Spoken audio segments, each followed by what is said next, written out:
नमस्कार। मैं doctor Hariom, retired principal scientist CCSHA इंसार।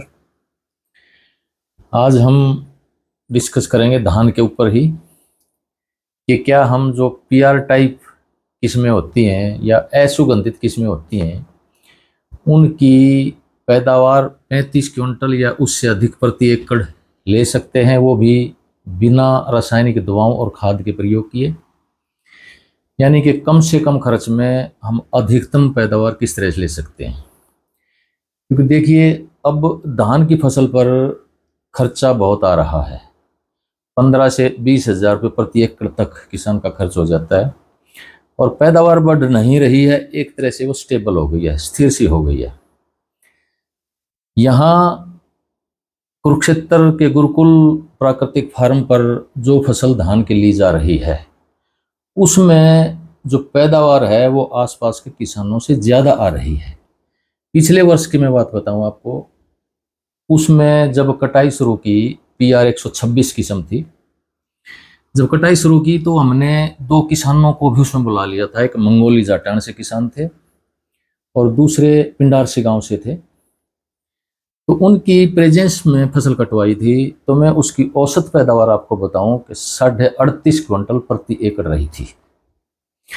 अब आप जानते हैं कि यहाँ पर 180 एकड़ का फार्म है जिस पर प्राकृतिक पद्धति से खेती की जाती है और इसमें लगभग 110 एकड़ के करीब ऐसे होते हैं जिसमें धान की काश्त की जाती है।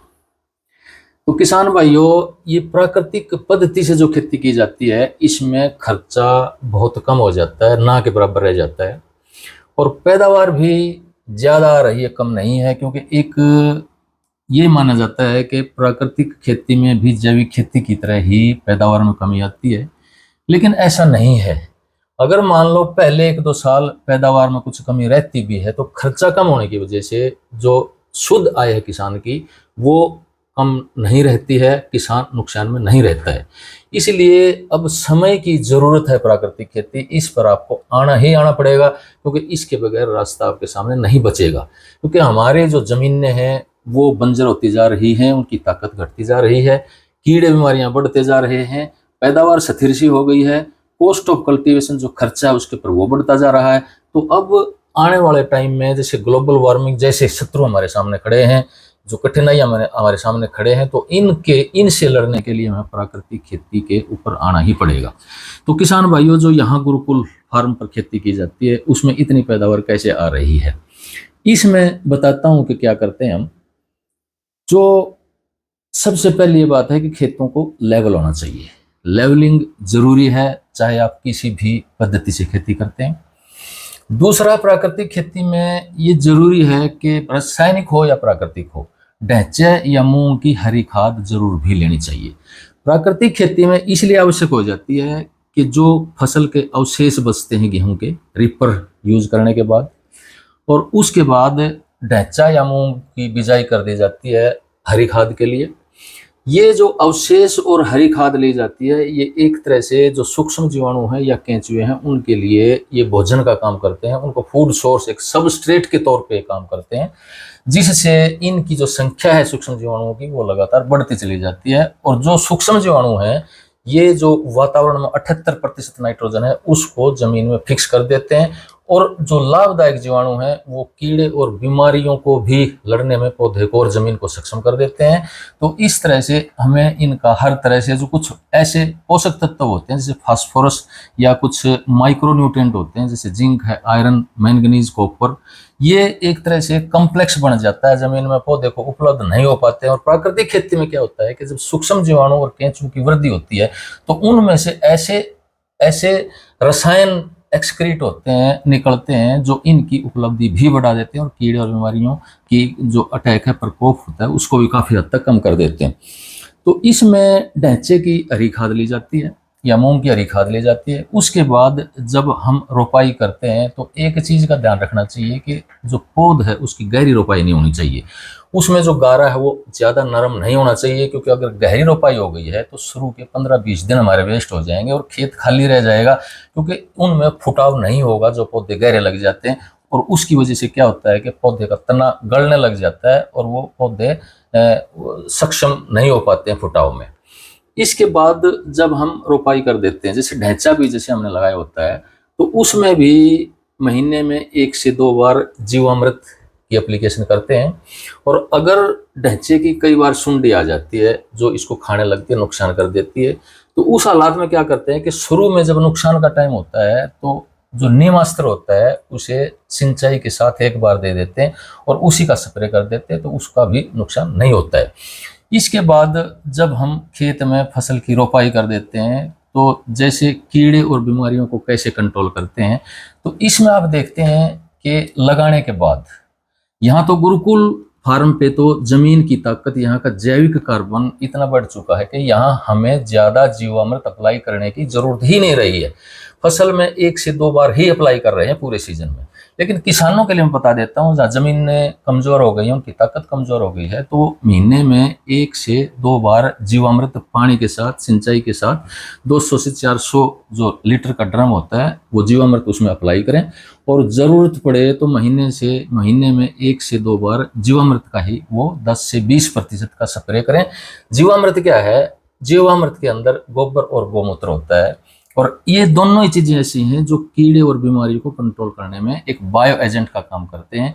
जो गोबर होता है उसमें माइक्रोबियल, एंटी माइक्रोबियल एक्टिविटीज होती हैं, उसकी कैपेसिटीज होती हैं, anti fungal, anti bacterial, anti viral और एंटी माइक्रोबियल और इवन एंटी ऑक्सीडेंट इसकी क्वालिटीज, गुणवत्ता होती हैं जो पौधे को कीड़े और बीमारियों से बचाती हैं। इसी प्रकार गोमूत्र होता है, गोमूत्र के ऊपर काफ़ी रिसर्च है, रिसर्च पेपर भी पब्लिश हुए हैं कि ये काफ़ी बीमारियों को कंट्रोल करने में मदद करता है। विशेष तौर पे जो भूमि जनित बीमारियां होती हैं, जैसे धान में जो नीचे भूमि के साथ जैसे तना गलन आ जाता है, उसको कंट्रोल करने में भी ये मदद करता है। और जो विल्ट जैसी किसी भी फसल में जैसे भूमि जनित बीमारियां होती हैं उसको कंट्रोल करने में ये बहुत अच्छा बायो एजेंट की तरह काम करता है।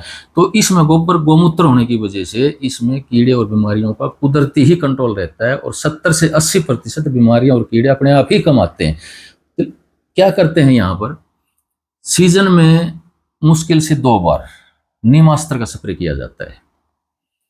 नीमास्त्र से क्या होता है कि कोई भी कीड़ा, जैसे 3 मुख्य कीड़े हैं धान की फसल में, एक तो टिल्ला जो आ जाता है, दूसरा जो पत्ता लपेट सुंडी, और तीसरा गोब की सुंडी। ये 3 मुख्य इंसेक्ट हैं, कीट हैं जो धान के पौधों को नुकसान पहुंचाते हैं। तो इसमें क्या करते हैं कि जब देखते हैं कि मौसम कुछ ऐसा हो गया है जिससे कीड़े बढ़ने की एक संभावना बढ़ जाती है, तो उसमें जैसे जीवामृत का स्प्रे तो हम कर ही रहे हैं। जीवामृत अपने आप में ही कीड़े और बीमारियों को कंट्रोल करने में मदद करता है, लेकिन इसके अतिरिक्त जब जरूरत होती है तो आप नीमास्त्र या अग्नि अस्त्र या ब्रह्मास्त्र का स्प्रे भी आप इसमें कर सकते हैं, जिससे इनका कंट्रोल बना रहता है। अब बात बीमारियों की आती है। बीमारियां इसमें जो आम किसानों के खेतों पे आती है वो बता देता हूं मैं। यहाँ कोई विशेष समस्या नहीं आती है बीमारियों की। तो क्या आती है किसानों के खेतों में? एक तो आती है शीत ब्लाइट। शीत ब्लाइट एक ऐसी बीमारी है जो अब बढ़ती जा रही है, किसानों के खेतों पे काफी ज्यादा आ जाती है, और महीना 1.5 महीने के बाद ये शुरू हो जाती है।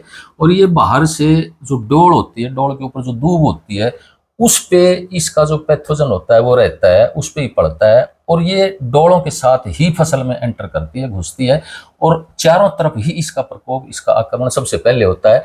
तो इसमें आप ये ध्यान रखें कि जब भी इनका आक्रमण होता है तो जो बाहर के 4-5 मीटर की चारों तरफ की जगह होती है उसमें खट्टी लस्सी का स्प्रे आप करें, और इसमें जैसे जीवामृत का स्प्रे करेंगे तो वो भी इसमें कंट्रोल करेगी। तो इस तरह से ये बीमारी है। दूसरा क्या है, दूसरे जो बीमारी आती है वो गर्दन तोड़ की बीमारी आती है। गर्दन तोड़ में भी आप खट्टी लस्सी का प्रयोग कर सकते हैं। जैसे तीसरा इसमें तना गलन की बीमारी आती है। तना गलन क्या होता है कि नीचे से तना गल जाता है, विशेष तौर पे जहां भी जमीनों में और अंडरग्राउंड वाटर में जहां नमक होते हैं वहां पर तना गलन की समस्या और भी ज्यादा बढ़ जाती है। और जहां भी तना गलन की समस्या बढ़ जाती है वहां हॉपर का तेले काटा भी बढ़ जाता है, यानी कि नीचे जितना गंद रहता है, जितनी अनहाइजीनिक कंडीशन रहती हैं उसमें तेले का अटैक भी बढ़ता चला जाता है। तो इसमें तना गलन क्या है कि जब आप जीवामृत और यहाँ तक के अकेला गोमूत्र भी यूज करते हैं फसल में, कभी कभी आप डाल देते हैं, या कोई भी फसल की बिजाई करते हैं तो उससे पहले जब सिंचाई देते हैं तो उसमें जीवामृत और गोमूत्र का जब अप्लाई करते हैं तो फसल में जो बीमारियां होती हैं, जो मिट्टी जनित या बीज को गलाने वाली, जो तने को गलाने वाली या विल्ट जैसी बीमारियां होती हैं, उनका जो पैथोजन होता है वो कंट्रोल हो जाता है। तो इसमें जो तना गलन है, तना गलने की वजह से समस्या आ जाती है कि जब पकाई होती है उससे पहले मान लो हवा चल जाती है या कोई आंधी तूफान आता है तो उसमें फसल गिर जाती है, या हवा तूफान ना भी आए तो उस फसल में उकासा या उगाड़ा टाइप आ जाती है और फसल उसमें गिर जाती है तने कमजोर होने की वजह से। और उसके ऊपर जो रासायनिक खेती करते हैं वो ज्यादा यूरिया डाल देते हैं, उससे और ज्यादा भी नरमपन आ जाता है पौधे में और वो गिर जाती है, जिससे किसान का नुकसान हो जाता है लास्ट में जाकर के। तो इसमें जैसे तनागलन बताई, पहली जो शीथ ब्लाइट थी, दूसरी जो गर्दन तोड़ थी, गर्दन तोड़ जो बीमारी है पत्तों पर भी आ जाती है, गांठों पर भी आ जाती है। जब ये पत्तों पर आती है तो आंख के आकार के धब्बे बनते हैं, जो बीच में से जो सेंटर होता है सफेद होता है और उसके जो बाहर का घेरा होता है वो भूरा या ब्राउन रंग का होता है। तो तीसरा मैंने तनागलन बताई। चौथा बदरंगे दाने हो जाते हैं। बदरंगे दाने की समस्या आमतौर पर जब आती है जब हम खेत में ज्यादा खाद डाल देते हैं या हमारी फसल का रंग गहरा हरा हो जाता है, ज्यादा हरा हो जाता है। तो एक बात देखने की ये है कि एक बात हमें माननी चाहिए कि जैसा पत्ते का रंग होगा निसरने के बाद खेत का, बालियां आने के बाद खेत का, ये समझना चाहिए कि उसके दाने का रंग भी वैसा ही होने की संभावना रहती है। अगर सुनहरा रंग है पत्ते का तो जो दाना है वो भी सुनहरे रंग पे रहेगा। अगर काला रंग है पत्ते का, हरा काला रंग है, तो संभावना ये है कि जो बदरंगे दाने हैं उनकी बढ़ने की संभावना रहेगी।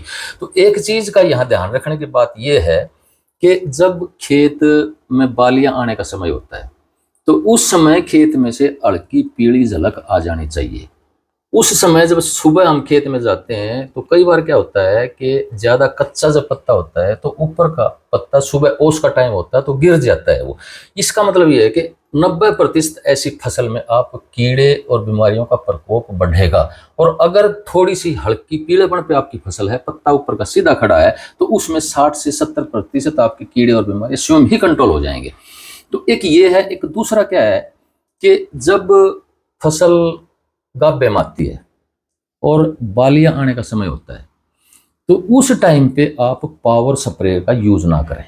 पावर स्प्रेयर से क्या होता है कि उससे स्प्रे करते टाइम जो बालियां निसरने का टाइम है उसमें जो मेल फीमेल पार्ट होते हैं, जो पोलन होते हैं, वो गिर जाते हैं, जिसकी वजह से उसमें प्रॉपर पोलिनेशन नहीं हो पाता, फर्टिलाइजेशन नहीं हो पाता है, उसमें बीज नहीं बन पाता है। और जब खाली रह जाते हैं तो ग्लूम्स उनके अंदर वो बीमारियों का प्रकोप भी होने लग जाता है। तो ऐसा एक ये ध्यान रखें कि जब आप स्प्रे करें तो वो जब गाभे में होती है या निसरने का टाइम होता है उस टाइम पे आप पावर स्प्रेयर का यूज ना करें, सिंपल स्प्रेयर का यूज करें उसमें। इसके अलावा जैसे निसर जाती है आपकी फसल, अगर जैसे मैंने बताया कि खट्टी लस्सी का प्रयोग पहले भी कर सकते हैं, लेकिन मान लो आपकी जमीन में पहले कोई कीड़े बीमारियां, प्राकृतिक खेती पहले कई सालों से करते आ रहे हैं तो उसमें कीड़े बीमारियां वैसे ही कम आते हैं, तो उसमें क्या करते हैं कि निसरने के लगभग 1 सप्ताह के बाद खट्टी लस्सी का प्रयोग स्प्रे करते हैं। खट्टी लस्सी 3 से 4 से 5 दिन पुरानी हो जाती है, उसी में कोई तांबे का तार या तांबे का बर्तन भी डाल देते हैं और उसी के अंदर जब हम स्प्रे करते हैं तो 50-40 ग्राम उसमें हल्दी का पाउडर, जो टर्मरिक होती है उसका पाउडर भी डाल देते हैं, जिससे कीड़े और बीमारियों का कंट्रोल अपने आप बना रहता है। इसके अलावा अगर हमें ये लगता है कि हमारी जो पैदावार है और भी हम अच्छी करना चाहते हैं तो उसमें क्या होता है, जब दूध बनने का टाइम होता है तो सप्त धान्यांकुर का स्प्रे किया जाता है। सप्त धान्यांकुर क्या होता है कि 7 तरह के अनाज होते हैं, इसमें उनका अंकुरण किया जाता है, जिसमें 4-5 तरह की कोई भी दाल आप ले सकते हैं, एक तेल वाली जैसे तिल ले सकते हैं, एक गेहूं ले सकते हैं। तो इनके 100-100 ग्राम लेकर के इनका अंकुरण करवा करके जब अंकुरित हो जाते हैं पानी में इसको भिगो देते हैं तो, और उसको जब कपड़े में बांध देते हैं तो ये अंकुरित होने लग जाते हैं। तो अंकुरित होने के बाद इसकी चटनी बना करके इसको 10 लीटर गोमूत्र में मिला करके और 100 लीटर पानी में मिला करके इसको कपड़ छान करके हम इसको स्प्रे कर सकते हैं। तो इससे क्या होगा कि हमारे दानों का वजन बढ़ेगा और पैदावार में भी बढ़ोतरी होगी।